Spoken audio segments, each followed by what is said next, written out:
Good morning. It is Wednesday. It's hump day. Wednesday, May 29th. Hump, hump, hump, hump. I'm about 80%. I decided, somebody commented on the newsletter yesterday that the true flex is not money. It's not power. It's not anything else. It's your free time. The true flex is having free time. And, I said, when I came back and I saw that comment, I said, you know what? That's true, because yesterday I did the podcast, did the newsletter, did all my stuff, did my work. Then I said, you know what? I'm going for a hike. Wasn't planned, just kind of spur of the moment, 7-mile hike, 1,000 feet of elevation. Here in Atlanta, that's not a bad thing. It's within a half hour of my house, so it's pretty good. NASDAQ hit 17,000 yesterday. First time ever. Closed at 17,000. We had a good day. It wasn't a bad day. Morning session period was up 0.01. Afternoon session up 0.1. This is the Qs. Again, we talked about how the MACD is high. We talked about how the RSI is super high at 71. We talked about all this. So do not be surprised when today is down. Is it going to be all the way down to our support at 450? Hopefully not. But it looks like the Qs are going to open up at 455. So 5 points is not a huge way down. We talked about, bond rates. Bond rates were on the rise. And if we go over here and we look at the 2-year, it's at 4.96. Now, where was it 1 month ago? 5. The 10-year, 4.57. Where was it 1 month ago? 4.65. So we're creeping up towards that 1 month ago one. As they continue to rise, the market probably will take a pause and come back. Again, if higher for longer is the territory and the market is pricing in a rate cut, which probably looks like it won't happen. We're going to get inflation data this Friday for April. That's going to be a big one. GDP, I think, comes along. There's a bunch of stuff. Go and read up on this stuff. That's going to move the markets. Well, 1 month ago was April 29th. Where were we? We were at $430 on this QQQ. So if you took those bond rates and said, God, we're just too high and it's going to go up, you missed this entire rally.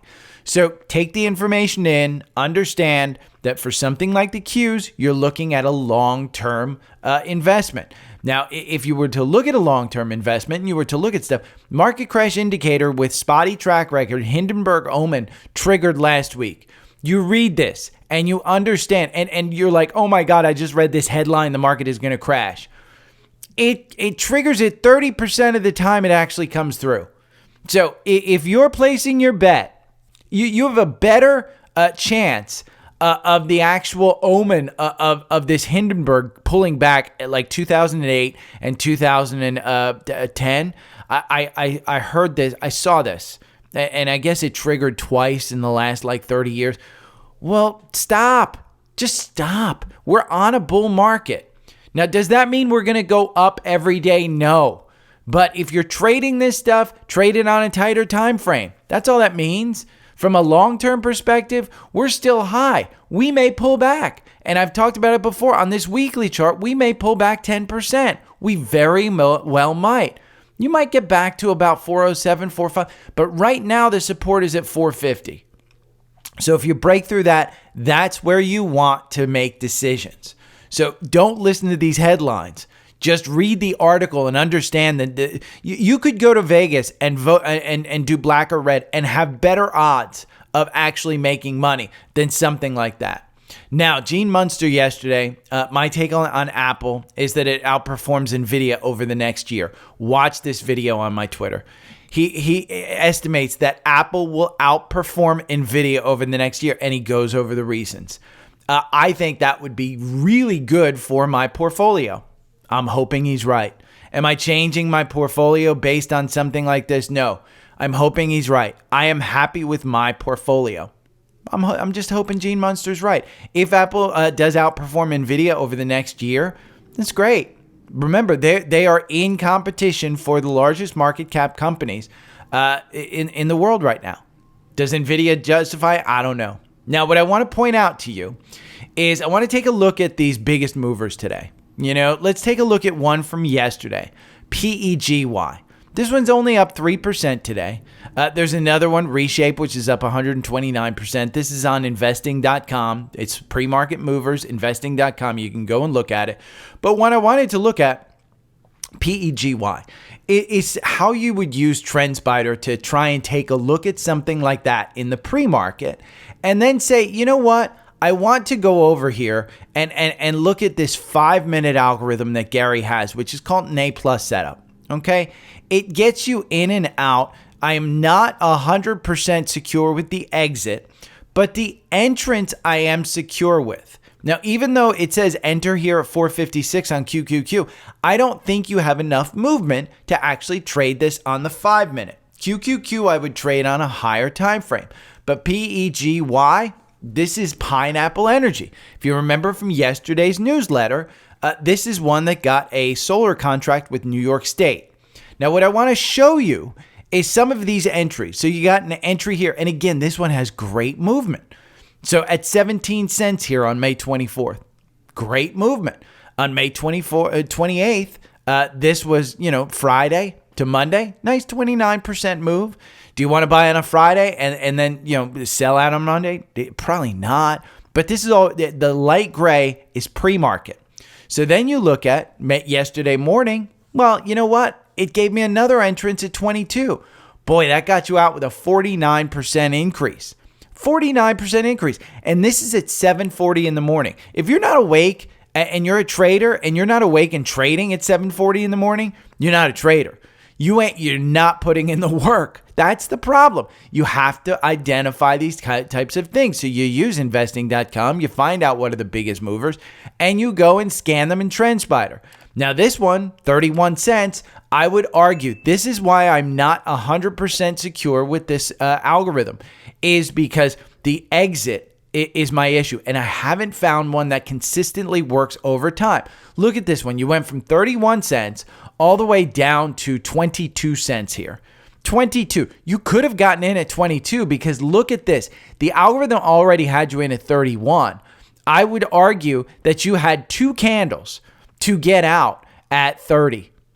So if you were at 31, you had 2 candles to get out of 30 because you were trading under that 9-day. Again, how are you using Trendspider? And then you look at this and boy, your 9-day comes into play and you've got confirmation, but you just got out. The algorithm doesn't tell you to get in, but you have confirmation. Your RSI is down here and your MACD is crossing up. That's an A+ setup. The reason this algorithm didn't get you in because it had you in at 31. And the reason is because the MACD crossed over, the RSI is under 50, and it had confirmation. The closing price was above it, but it never really got confirmation. You did get confirmation over here. So you got in, nice little gain. But the algorithm got you out with an 8% loss down at 28 cents. You didn't have another A+ setup. This one down here where you had a MACD cross up, you had confirmation, nice entrance, but it already had you in. But now you're in at 28 cents. And then it got you out with a 6% loss. But I would argue that you had a couple of candles here where you didn't have confirmation. It was still touching the 9-day. So again, you have to understand these things if you're using it, but the opportunities are there. The opportunities are there. My apologies to anybody who was live. I crashed. But I was starting to talk about INSM. This is one that yesterday went crazy, up 118%. I watched the CEO on CNBC last night. I liked his explanation. He was humble. It's a drug that shows great promise with a lung disease that has 0 treatment. They use a process that can help with other diseases as well. This is similar to GLP-1 being a diabetes drug. And then they find other uses for it. It's called DTP1. And if you want, you can Google that. But here's a couple of articles for you. Insmed Gold with phase 3 biochemists win, rating upgrade. This is an analyst who is a biopharma guy. I am not a biopharma guy. This is one who is a biopharma guy. So if you want this stock and you think, oh my God, it's up 118%, it's down 1%. There's probably still more upside in this one. This is the article that you want to read. Find the places where you have you can do the work, and DTP1 inhibitor, right? It showed significant efficacy in the phase 3 Aspen study for treating NCFB. And there's, again, the CEO said there's probably other drugs. So what do they do today? They were up 118% yesterday. They announced a dilution. I mean, that's what you do as a good business person. That's what you do. When your stock is up that much, you absolutely do it. So, am I buying into this one? No, I'm not a biopharma guy. Would I have traded this one? Maybe. I mean, you could have actually probably traded. I mean, we can go over again using Trendspider. We can go over and look at the 65-minute algorithm. 65-minute algorithm, it got you out and then got you in at 49.95. You're not making money on it, but again, you're trading in pre-market at $48. So do you have upside? You could have traded it with this one. Again, you could have traded it with the 5-minute A+ setup. We can go and look at that one in the after hours and during the day yesterday when it was trading. Did you have an opportunity to buy in? I mean, you bought in at 22.52. You did not know about the trials, on Friday. If you wanted to buy in on Friday afternoon, no, you didn't know about it. Could you have gotten in here, at around 48, 40? Yeah. I mean, it was already up 106%. You had a couple of times where you could have made 1 or 2%. So again, you want to find stocks that move. This one just didn't move enough. It got the results and then it didn't move. So for something like that 5-minute, you want something that moves, like the Pineapple Energy. Now, take a look at this. We talk about Celsius a lot. A lot of you guys love Celsius. I am not drinking something with artificial sugar in it. Something that is is an energy drink that has caffeine. I am normally just high based on life. And not on edibles, even though I am an edibles guy. I will not smoke anything, but I will do edibles. Celsius slumps after Nielsen data cools off a bit. PepsiCo also lower. Remember, Celsius and Pepsi, if you haven't subscribed to my newsletter, that is the focus of this Motley Fool 10-pick article. One of them is Celsius. And I go over in detail about how the partnership with Celsius and Pepsi will link them together. Morgan Stanley has cautious near-term views of Celsius. The firm sees a robust runway for Celsius from the U.S., increasing items per store, improving costs, blah, blah, blah. Shares of Celsius were down 13% yesterday. And then you have this one, that it paired losses after several analysts called the sell-off overdone. CELH. That is the symbol. Let's take a look at it in Trendspider. How are you going to play this one? And I said this. This is the chart that I posted in the paid newsletter. And I said I wouldn't buy it here. It's too high. The cap right now, if you were to buy it at 96, and I put this in the newsletter, the paid newsletter, 96, I said your top point, your resistance is 99. It's got a double top right there.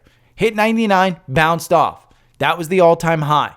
I said this 68 provides you support. Today, in pre-market, let's see, it is up, down 1.71. It's at 81. Algorithm just got you out with a 14% gain.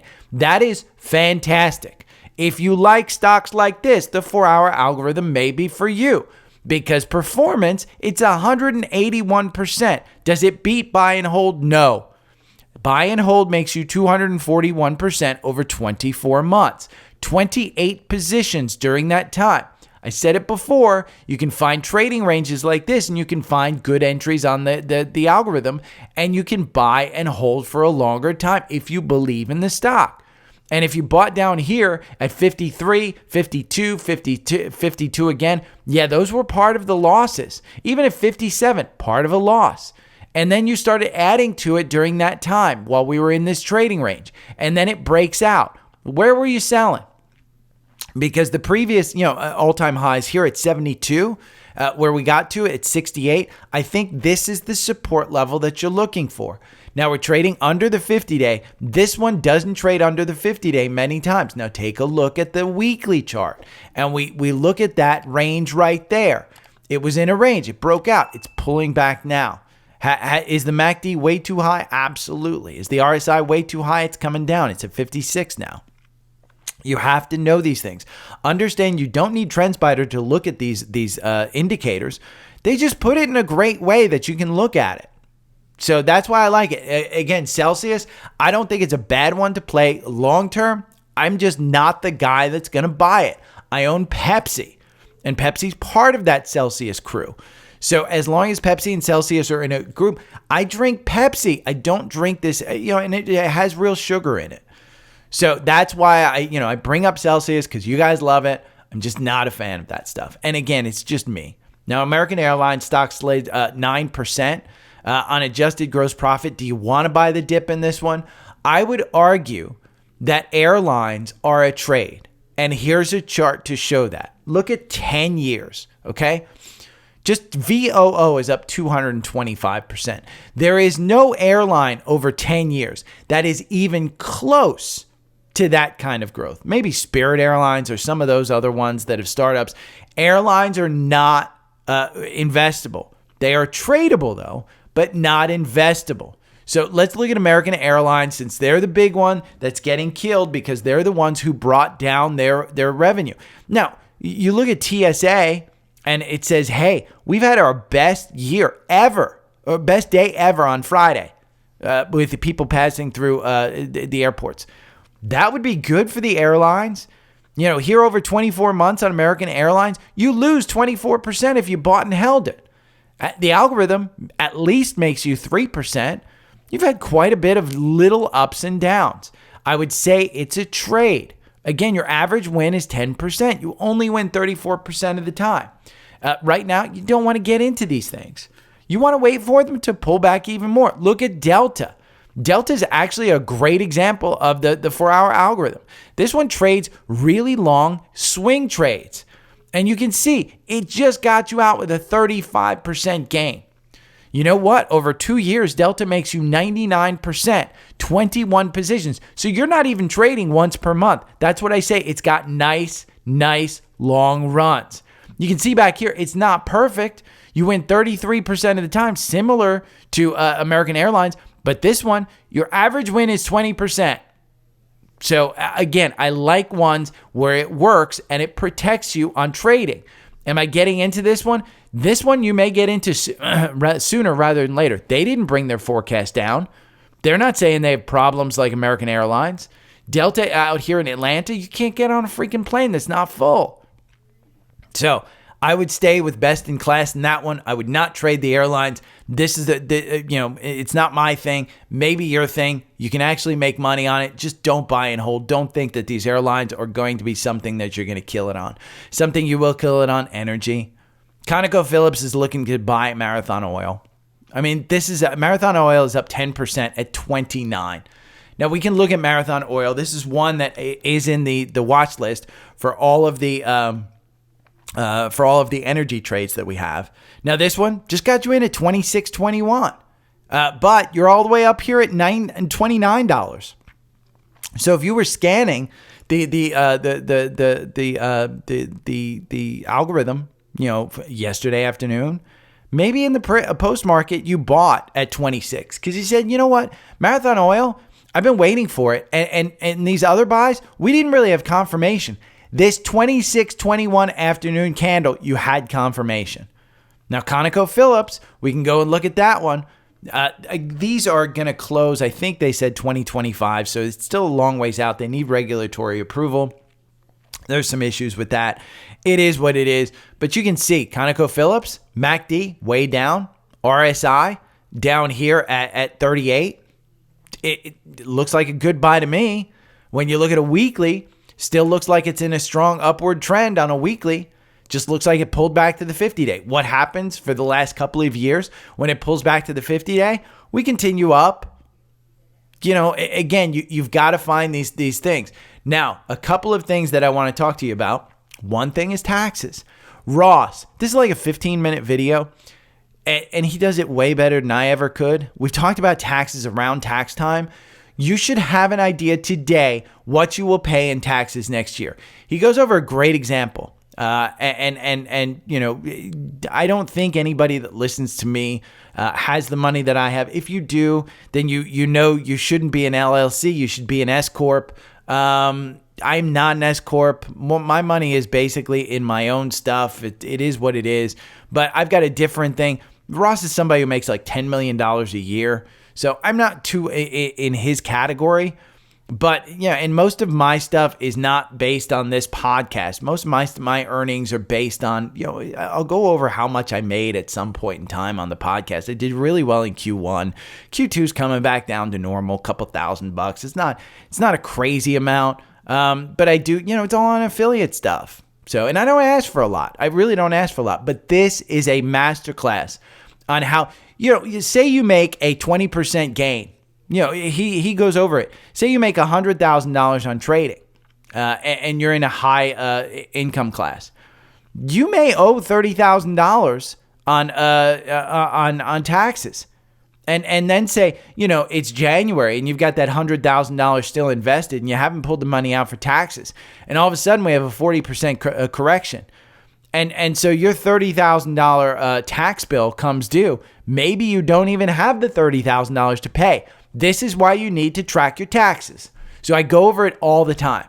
Now, how are you funding your trading account? This is a great 30-second, 1-minute video from Mark Tilbury. I don't like the guy. I think the guy's a douche, major douche, but he says it very well. Spend $5 on your coffee. Spend $10 at a food truck. Spend, $20 on the spa visit. He goes over a lifestyle. And he says, if you take that back, cook at home, bring your lunch to work, skip that afternoon snack. He goes over how you can fund and make $1 million by the time you retire by just cutting back lifestyle. I went over it in my FIRE podcast. I have a FIRE podcast. It's out there. It's like 3 episodes. Once I got past the, limit your expenses, maximize your income, and then do some other tips, I just didn't know what to do. So I think it's like 3 episodes. It's really good if you want to know how I live. I think it still rings true. Maybe I'll do an update at some point. Now, Ross had a great one. Do you want to buy the dip? This is good. He is a momentum trader. He doesn't buy the dip. He buys momentum. So when a stock dips, he doesn't buy the dip. He goes over this great.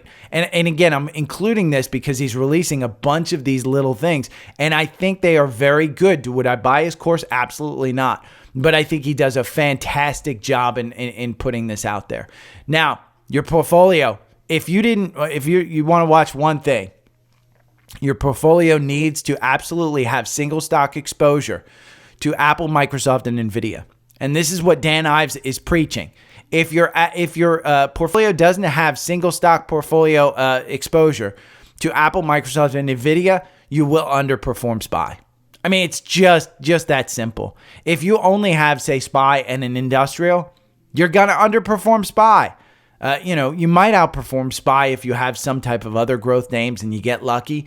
But for the next 10 years, Apple, Microsoft, and NVIDIA, those are the 3 that you really want to have single stock exposure to.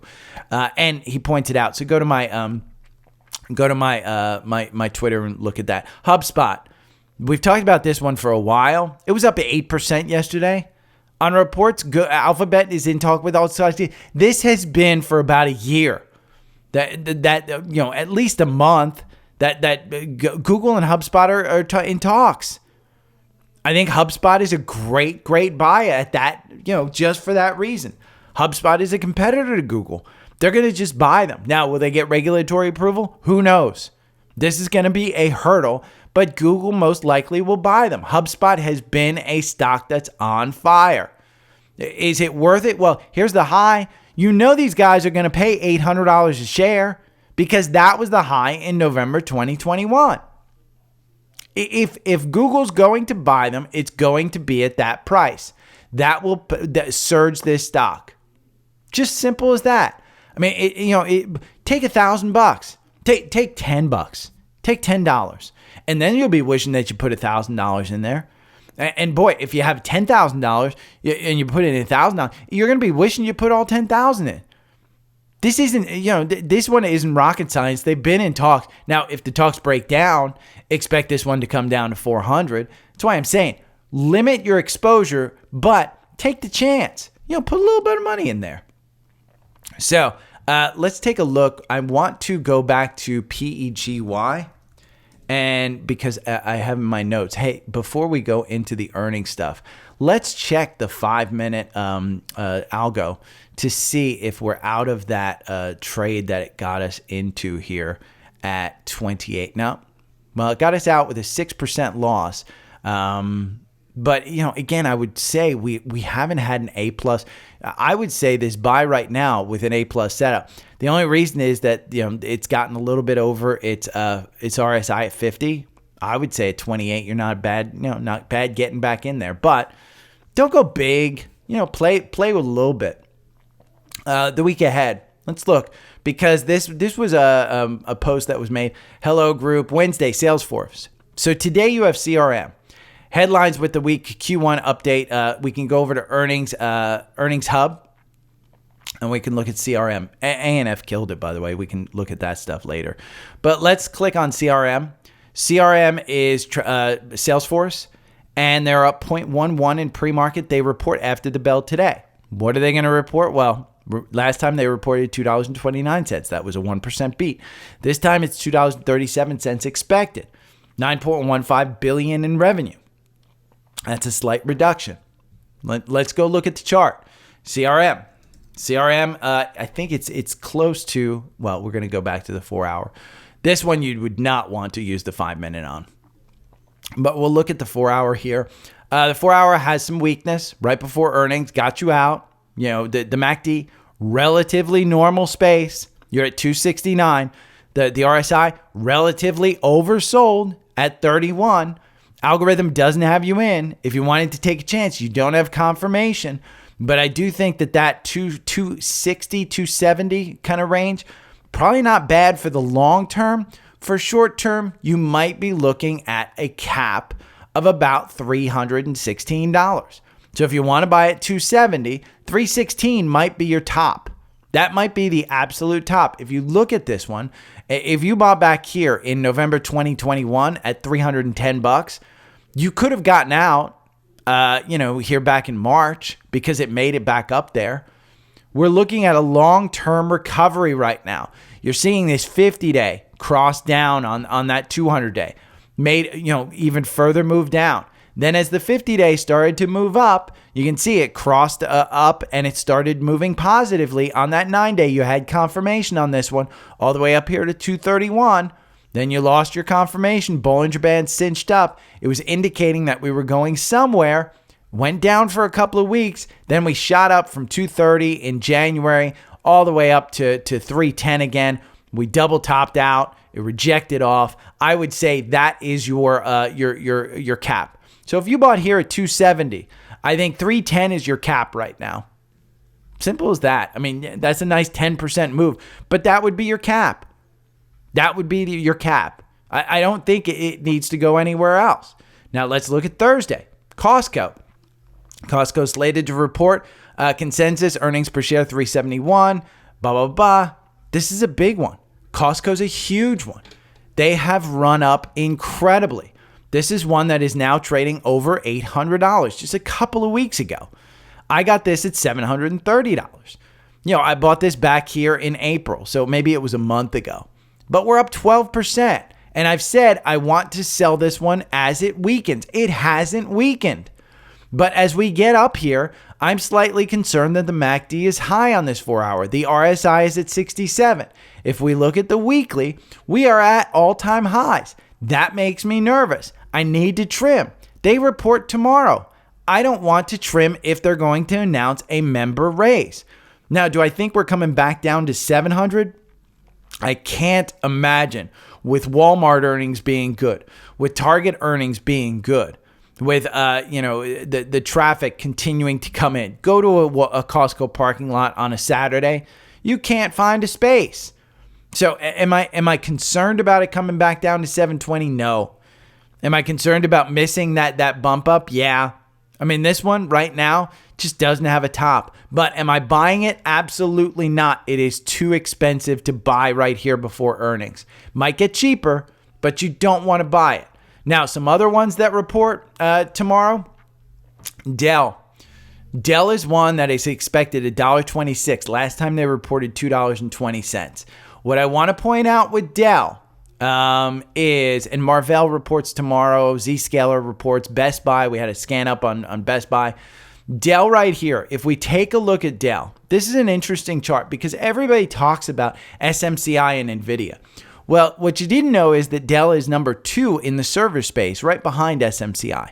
And I was going over it on YouTube Live just a little bit earlier about how I'm losing a little bit of patience with SMCI, but they do have a runway of 3-4 months, and we're only in month 1 or 2 of that kind of sideways trend. But if you look at this over 1 year, NVIDIA is only up 184%, and I say that because SMCI is up 273%. Dell is up 258%. Okay, so a couple of things have to happen. Either SMCI and Dell have to come down or NVIDIA has to continue up. You look at the year-to-date stats on this one. And year-to-date stats on this one, oh, it's going to do that. There we go. Year-to-date stats on this one, SMCI up 207.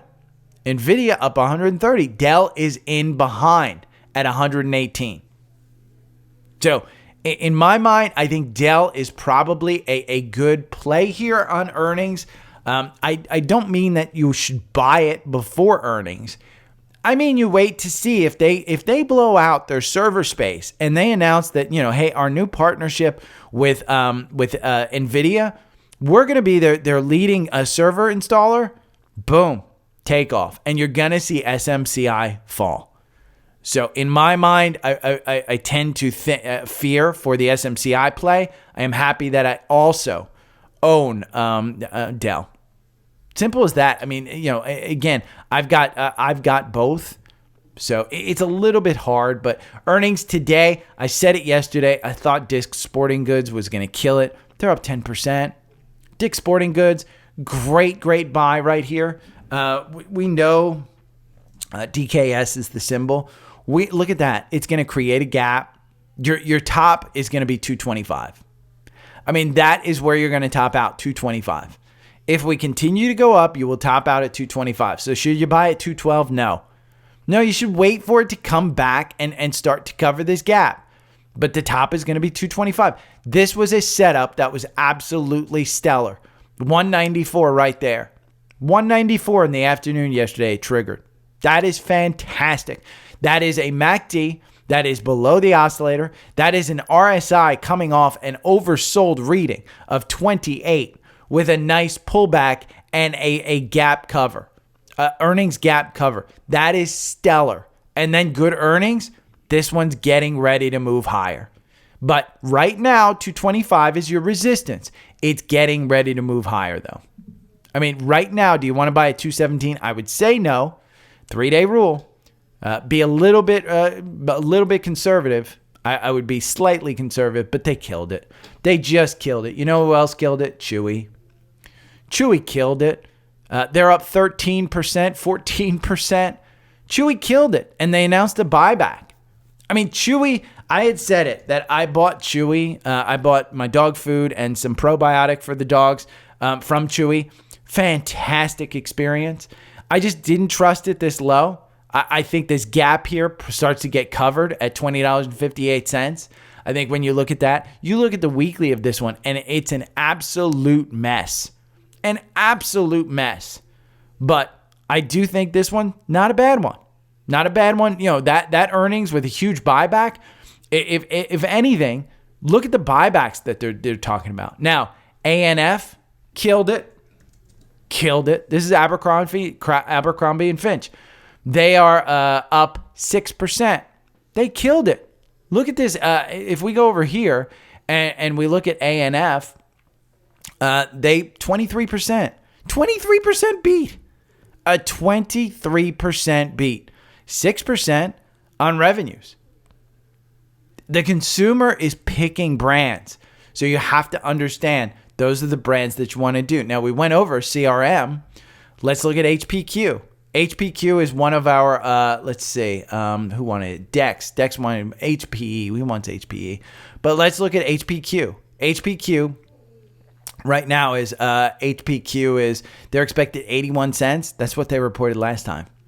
I'm not a huge fan of this one, but maybe you want to play it. Alpha pick Okta. Some people got into Okta. Last time they reported 63 cents. It's brought down to 54 cents. Just about the same revenue. Nothing different. If we do go and take a look at Okta here on the chart, Okta is one that the last earnings got a nice bump up. We started to cover that gap, and it got you out with a nice 3.7% gain, 21% gain on that one the time before. The MACD kind of going lower. Doesn't have any confirmation. If you like Okta and you bought here at 88 and you didn't sell it down here, maybe you want to buy at 95 in dollar cost average. This one might be an opportunity for you to dollar cost average this one. The 50 days moving positive. Can't say that, hey, between earnings, it does trade kind of crazy. Not in love with the chart, but maybe you want to trade that one. Go over to earnings hub and take a look at that one. Tomorrow morning, and we'll go over one here. Best Buy. This one's interesting. Now, they reported $2.72 last time. They beat by 8%. $1.08 is the expectation with $8.9 billion in revenue. Here, $14 billion in revenue is what they reported last time. If we go over to Best Buy and we look at the chart, it got a MACD cross up. So, do we want to buy this one on the 4-hour with a MACD cross up? Doesn't have huge confirmation. Let's see. In the pre-market, it's at 71.66, so it's even below where it was trading here. MACD crossing up below the oscillator. RSI kind of oversold at 43. If we look at the weekly, doesn't look fantastic. Looks like a trading range has come in. You're below this 200-day. Will it get back to that 200-day? I don't know. I mean, it's a well-run company. I go into Best Buy every now and then. I don't buy anything in Best Buy. That's why I'm not buying it. I did buy over the holidays. I bought 2 iPhones for my parents. Fantastic experience. Fantastic experience. That's an interesting one. By the way, I'm noticing Cleveland Cliffs is under 20 again. It's at 16. And we identified this trading range here. If we shrink this down, we identified this trading range right here between 13 and 22. This is coming into an opportunity. So you want to keep an eye on your watch list as well. David's Homer from Spotify wants me to look at Vistra. Vistra is VST. I think this is the AI play, Vistra, if I'm not mistaken. I've gone over it before. Let's see. I think this was a alpha, seeking alpha. It's utilities. It's power. This is your AI play. I mean, I've gone over this many times. You may have missed it. Go over to the newsletter and just type in Vistra. Go and look at some of these articles right here on Seeking Alpha. It's a good one. I mean, you look at, it's a hold based on the valuation. The price target is 105 from Wall Street. You've got 11 analysts over the last 9 days. Look at their revisions. 2 of them up, 1 down, 2 of them up, 2 down. So it's about flat. It's just how to run. Maybe you want to play it in the 4-hour algorithm. 4-hour algorithm has you in at 70%. 4-hour algorithm makes you 193%. Buying and holding makes you 309%. Simple as that. I mean, again, it makes you 309%. If you believe in it, you can hold it. For me, a volatile stock like this, I'll trade the 4-hour algorithm. And I'll say, you know what? You win 30% of the time. Your average win is 30%. If we go and we look at the average win of 30%, where are you now? You're 48%. Do I want to play that one? MACD super high, RSI overbought at 69? Probably not. So, David, I think it's a good long-term play, but it is what it is. It's just run a lot. Shep, I dumped Shopify at the loss, bought NVIDIA with the cash, and I'm already in the money from the original Shopify buy, and losses are history. Is Dell a double from here? I feel like buy more NVIDIA is the only way. You're talking about 2 different things. So if you're talking about buying NVIDIA, you're talking about buying the chip, and you're talking about buying the split, specifically short-term. And Shep, it depends on your time frame. NVIDIA, if we go and we look in Seeking Alpha and we look, it's still, I think it's a hold. Yeah, the valuation is still a hold. It's really good. I mean, this is one that's been a hold forever. Do you want to buy this one or SMCI? You want to buy NVIDIA.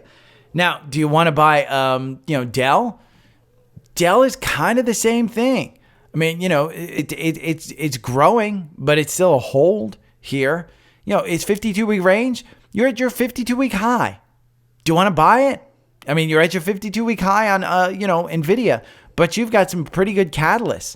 Depends on the earnings, and it depends on your time frame, Shep. Do I think it's double? No. Could it be? Yeah. I mean, we just went over how good it was doing. So Dex wants me to look at HPE. HPE is Hewlett Packard Enterprises. HPE, from a Seeking Alpha standpoint, we can look at it. It's a hold across the board based on growth, and we can look at that. 52-week high is 20. So that's kind of what you're dealing with is 20. Revisions, it's just got bad revisions. Everybody's revising down. So if we go and we look at the chart, I can't imagine that it's good, but it's not horrible. It just looks like a trading range before earnings. So, I mean, again, this isn't one. Algorithm makes you 51%. Buying and holding makes you 18. It probably should have gotten in at 1702. I mean, if this is one that you're actually watching, then watch it in something like this. Understand how the chart moves. And you win, average win 7%. You win, 41% of the time. So it's not a bad play. Not a bad play at all.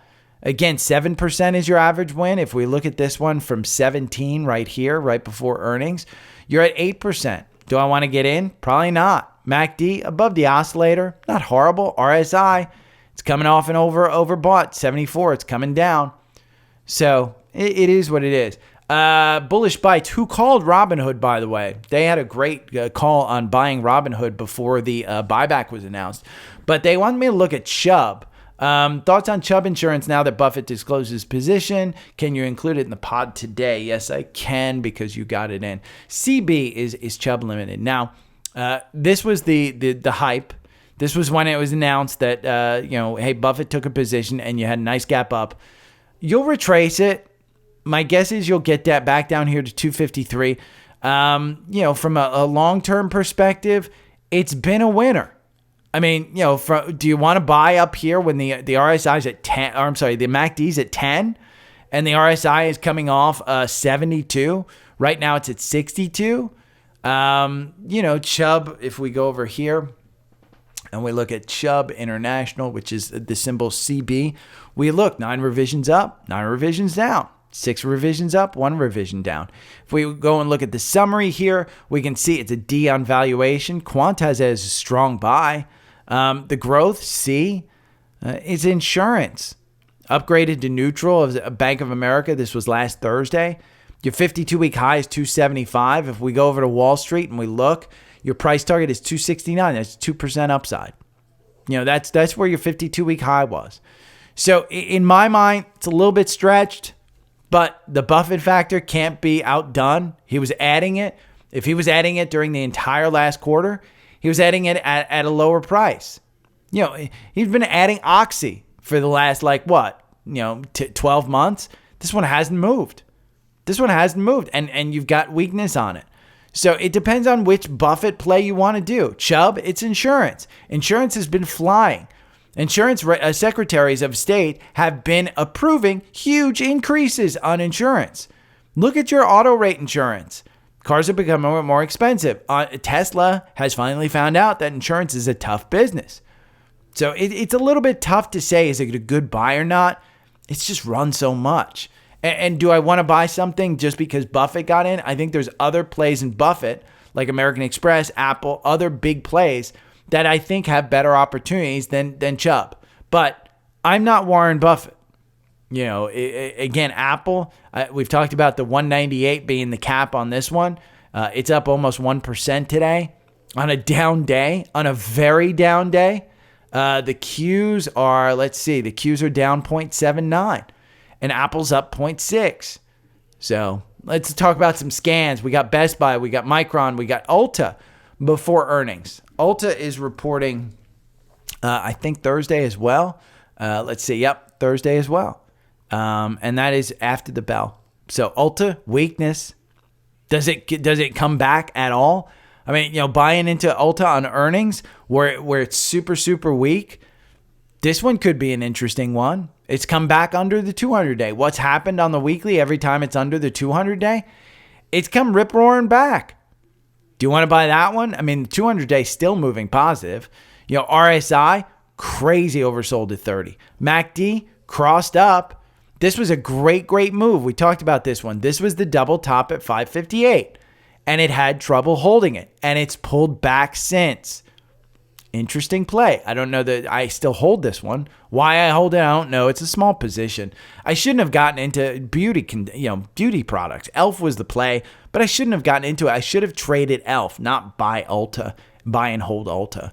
It was just a dumb move on my part. Micron, they have a cross up. MU just continues to make all-time highs.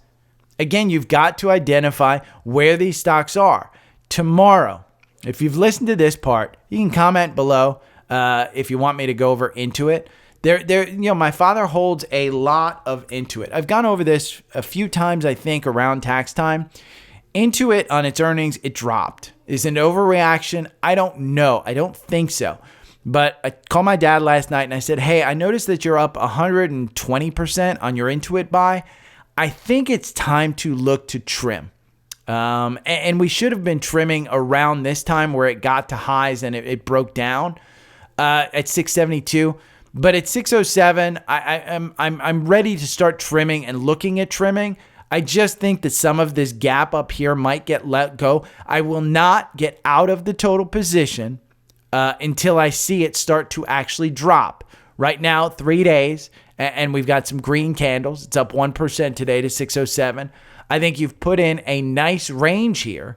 You go back to 2023, and we look at this. This is this is a 4-hour chart.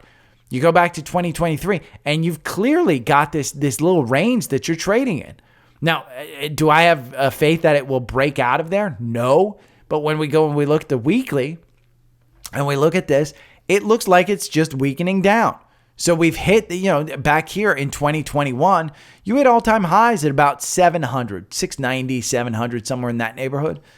You're clearly coming up as a resistance around 670 now. It doesn't want to push to those all-time highs. And your MACD going down. Is it getting ready for a move higher? Could be. Bollinger Bands have cinched up. I will be looking at this one closely. So if you want me to look at it a little bit more and tell you what I do about it, just comment down below and let me know. But that's one. Energy stocks, we have crazy ones. A couple of leveraged ETFs got interesting call outs in the 4-hour algorithm. Bulls, B-U-L-Z. This is one that it got a buy here at 103. Well, it got another buy, and you're currently in it. It got another push up here. I don't know that I necessarily would have bought it up here, but the algorithm said, hey, you may want to look at this one. RSI's at 60. MACD's a little bit high, but I thought it was interesting because it's pushing up here towards 140. Now, this one, you make 221% over 24 months. Over 24 months, you make 221%. Your average win, 24%. You're at 32% right now. So do I want to really buy this one? No. Look at that incredible volume spike. And this is a triple leverage daily ETF on FANG. So Bulls and FNGU. This is a triple levered ETF on ETNs. FANG index. But it's the same kind of thing as Bulls. So it just depends on which one. We don't have those volume spikes on this one. But again, this one makes you 308%. 308% over 23 positions over 24 months. Your average win, 29%. You're at 33%. We need a pullback. And if you're one of these people who wants to sell out on a pullback, don't do it, just trim. Because you never know how far the pullback will take us or when the jump up's going to take. But these RSIs and the high MACDs, they're worrying me. Simple as that. If you have any questions, hit me up. I will be back tomorrow. Okay. Talk to you later. Bye. Every morning I wake up to the sound of the trading bell. My heart starts to pound. Daily stock pick trading podcast in my ears, guiding me through my whole